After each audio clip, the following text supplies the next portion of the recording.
বন্ধুরা কেমন আছো তোমরা সবাই? আশা রাখছি সবাই খুব ভালো আছো। আমরাও আলহামদুলিল্লাহ ভালো আছি। তো তোমাদের সবাইকে ঈদ মোবারক জানাচ্ছি। এইটা হচ্ছে আমার ঈদের দিনের ভিডিও। তো সকালবেলা আমি উঠে জাস্ট একটু এখানে সেমাই বানিয়ে নিয়েছি, আর হচ্ছে আমার রান্না করা রোস্ট, পরে বিফ আর হচ্ছে চিকেন এটা ছিল। তো সেগুলোকে আমি একটু বের করে গরম করে নিয়েছি। এগুলো অবশ্য ডিপে রাখা ছিল। তোমরা জানো কিছুদিন আগে আমার বাসায় অবশ্য একটা পার্টি ছিল, সেখান থেকে মানে বেশ খানিকটা খাবার ছিল। তো ওইগুলো আমি একটু গরম করে নিয়েছি, আর এই পোলাওটা আমি এইমাত্র রান্না করেছি। তো সকালে বলতে গেলে আমার শুধু একটু সেমাই আর পোলাওটাই রান্না করেছিলাম, শুধু এতটুকুই রান্না করেছি। তো পোলাওটা একদম ঝরঝরে হয়ে আসার পর আমি এটার উপর দিয়ে একটু বেরেস্তা দিয়ে দিব, আর বেরেস্তাটা আমার ফ্রিজে সবসময়ই রেডি করা থাকে। তো এই ছিল আমার ঈদের একদম হালকা পাতলা কাজ। আর ঈদের দিনটা মূলত আমি একটু শিখছিলাম, যার জন্য আর বেশি কিছু আয়োজন করা হয়নি।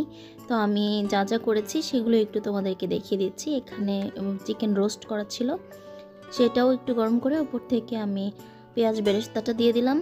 আর সেই সাথে চিকেন কারি যেটা, সেটাকে একটু গরম করে নিচ্ছি। এটা আমার আগে থেকে রান্না করা ছিল। আর গরুর মাংসটাকেও বের করে ডিফ্রস্ট করে তারপর এখন গরম করে নিচ্ছি। ব্যাস, আমার রান্নাবান্নাগুলো শেষ। এবার হচ্ছে এগুলোকে সার্ভ করে তারপর টেবিলে নিয়ে যাব। আর আমার তেমন আর এখন আর কোনো কাজ নেই। তো মেয়েকে একটু রেডি করিয়ে দিব। আর আমার মূলত এখন রেডি হওয়ার মতো বা ঘোরাঘুরি করার মতো কোনো এনার্জি ছিল না। ছোট বাচ্চারা সবাই চলে এসেছে বাসায় সাইফাকে নিয়ে যেতে। সাইফাকেও আমি একটু রেডি করিয়ে দিলাম। আর এখন ওকে দেখতেই পাচ্ছ, এটা হচ্ছে ওর ঈদের ফার্স্ট ড্রেস। এটা ওকে ওর দিদু দিয়েছে। তো এই ড্রেসটাই ওকে প্রথমে সকালবেলা পরিয়ে দিলাম। এটা পরে অবশ্য ওর এই যে আপিদের সাথে আর ফুপিদের সাথে একটু ঘোরাঘুরি করবে। এরপর যখন সাইফা বাইরে গিয়েছে তখন আমি একটু বসে খাওয়া দাওয়াটা করে নিলাম।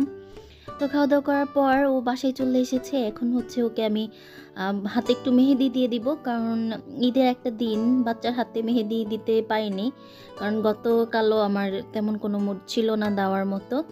সো বেবিকে এখন আমি মেহেদি দিয়ে দিব, সাথে বেবির যে কাজিন আছে ওকেও একসাথে মেহেদি পরিয়ে দিব, এটাই চিন্তা করছিলাম। সো দুজনকে বললাম তোমরা একটু একসাথে দাঁড়াও, তোমাদের কিছু পিস নিয়ে নেই। তো ওদের সাথেই মূলত আমার আজকে ঈদটা কেটেছে।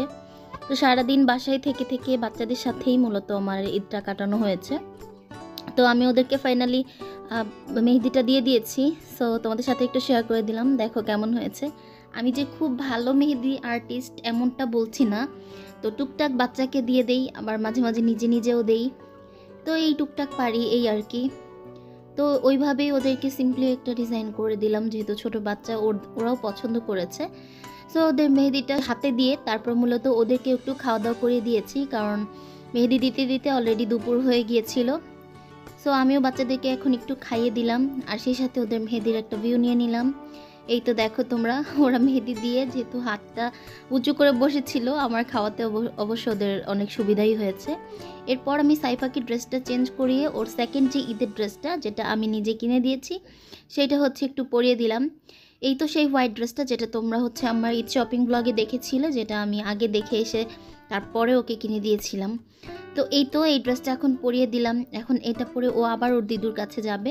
ও মূলত একবার ড্রেস চেঞ্জ করে, ড্রেস চেঞ্জ করার পর মূলত ওর দিদুকে একটু দেখে আসে। তো এখন হচ্ছে ওকে আমি বসিয়ে কয়েকটা পিক নিচ্ছিলাম, ওকে বলছিলাম পোজ দিতে। এখনকার বাচ্চাদের আসলে পোজ শিখিয়ে দিতে হয় না, ওরা নিজে থেকেই অনেক পোজ জানে। তো যাই হোক, ওর পোজ দেওয়াগুলো একটু ভিডিও করছিলাম, মাঝে মাঝে পিকচারও নিচ্ছিলাম, তোমাদের সাথে একটু শেয়ার করছিলাম যে এইটুকু বয়সে অ্যাকচুয়ালি আমরা কোনো পোজই পারতাম না, দেখিয়ে দিলেও হয়তো বা হতো না এরকম অনেকটা। তো যাই হোক, এখনও ড্রেসটা পরে তারপর ঘোরাঘুরি শুরু করলো, সেটারও একটা ভিডিও নিলাম। আর ঈদ তো আসলে বাচ্চাদের, আমরা এখন বড় হয়ে গিয়েছি আর মনে হয় যে ঈদের আনন্দটা আর আগের মতো নেই। আমরাও যখন ছোট ছিলাম এরকম মজার অনেক সময় কাটিয়েছি, আর এরকম অনেক মজার মজার স্মৃতি, ঈদের স্মৃতিগুলো এখনও চোখের সামনে ভাসে। তো এই তো বাচ্চাকে রেডি করে দিলাম, আর এই তো ওর সেই ড্রেস জুতা সব কিছু ম্যাচিং করে পরিয়ে দিলাম। তো এখন মূলত ও এগুলো পরে একদম রেডি হয়ে ওর দিদুর বাসায় যাবে। তো সাইফাকে একটু বাই বাই দিয়ে তারপর মূলত আমারও একটু ভালো লাগছিল সন্ধ্যার দিকটাতে। তো চিন্তা করলাম একটু রেডি হয়ে নেই। তো আমি কিছু পিক্স শেয়ার করে দিলাম তোমাদের সাথে, কেন একা একা বাসায় ছিলাম, একটু রেডি হয়ে নিলাম। রেডি হয়ে তারপর কিছু পিক্স নিলাম, অ্যান্ড চিন্তা করলাম সবাইকে একটু ঈদ মোবারক জানিয়ে আসি। তো এরপর আমি চলে আসলাম আমার হচ্ছে মামিদের বাসায়। মামাতো ননদ যারা ওরা হচ্ছে কেক বানিয়েছিল, ওদের কেকটাও একটু তোমাদের সাথে শেয়ার করে দিলাম। যদিও ওরা আমাকে অনেক রিকোয়েস্ট করছিল যে কেকটা একটু খেয়ে দেখার জন্য, বাট আমি যেহেতু অনেক শর্ট টাইমে বের হয়েছি আর একদম সন্ধ্যার আগ মুহূর্তে, তো আমার মনে হচ্ছিল যে আমি এখানে বেশি টাইম স্টে করলে অবশ্য সবাইকে ঈদ মোবারক জানাতে পারবো না। তো এখানে হচ্ছে ওরা চটপটি রেডি করছিল, সো আমি এটা একটু খেয়ে দেখলাম আর এটা খুব মজা হয়েছিল। এটা খাওয়া দাওয়ার পর মূলত আমি সবাইকে ঈদ মোবারক জানিয়ে বাসায় চলে এসেছি। সো এই ছিল আমার আজকের ভিডিও, কেমন লাগলো জানাতে ভুলো না। সবাই ভালো থেকো, সুস্থ থেকো, আল্লাহ হাফেজ, আসসালামু আলাইকুম।